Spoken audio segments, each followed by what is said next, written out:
In the Red River rivalry, we saw great performances from both the offense and the defense and an overall solid Texas team. Then last weekend, we watched that same team generate zero offense against a mediocre Iowa State team and let them walk all over them. Consistency is a huge issue for Texas. One of the biggest inconsistencies is on offense. Gerard Hurd had some huge passing plays in the first quarter, and that was about it.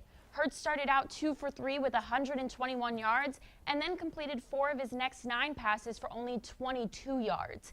Texas fans thought they were getting a glimpse at a pass offense, but that only lasted a couple plays.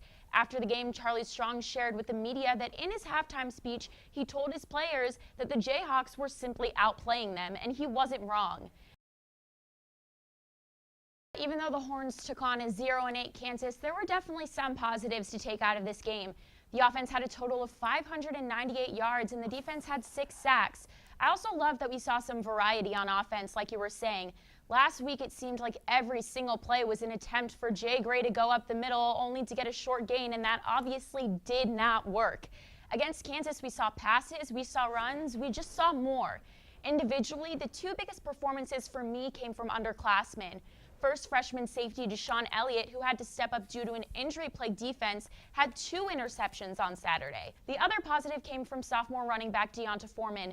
Foreman had a career-high 157 yards, including that beautiful 93-yard running touchdown in the third quarter.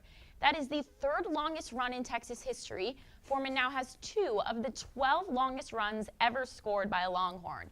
During the post-game press conference, Foreman accredited his performance to more confidence in his play.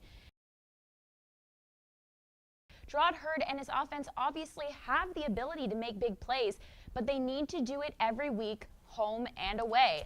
Players need to play with passion and urgency as well. When a ball is just slightly out of reach, you got to go for it. There were so many drop passes against Kansas that could have easily been catches. And then on the other side of the ball, I honestly lost track of how many times a defender would make solid contact with a Jayhawk player and they would slip right through their hands. 3 or 4 Texas defenders would have to help get the guy down. The defense has to commit and finish. Now, West Virginia is 1-4 in conference and 4-4 overall. So I don't think this game is anywhere near impossible for the Horns. But remember that the Horns are 0-3 on the road right now. So this game in Morgantown against the Mountaineers will definitely be a challenge for that reason.